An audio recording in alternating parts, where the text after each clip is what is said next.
Саламатсыңарбы балдар, биздин сабактын темасы гаджеттер балдардын жашоосунда.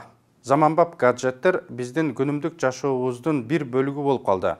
Биз кайсы гана адам менен болбосун, каалаган убакта байланыша аларыбызга, интернетке мөөнөт сайын кирип жана кайсы маалымат болбосун аларыбызга, биздин колубузда дайыма саат, плеер, фотоаппарат, калькулятор, календарь бар экендигине аябай көнүп калдык. Бул мүмкүнчүлүктөр биздин жашообузду абдан жеңилдетип жатат, бирок кээде зыян да алып келет.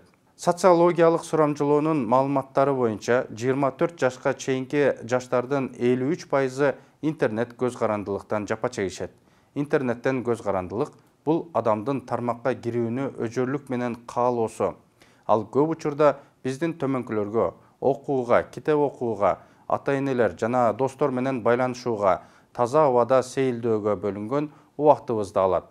Социалдык тармактарды активдүү колдонуучулар бар. Алар өзүнүн эң эле кызыктуу жаңылыктарын жана эффективдүү фотосүрөттөрүн коюшат.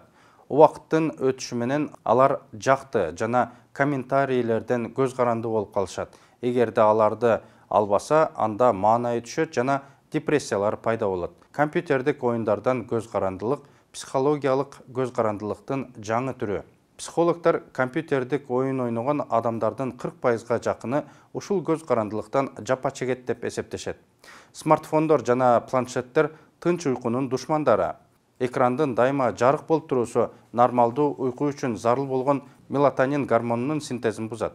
Заманбап жашоодо гаджеттер биздин жашообузду абдан жеңилдетет, аны ыңгайлуу, динамикалуу кылат.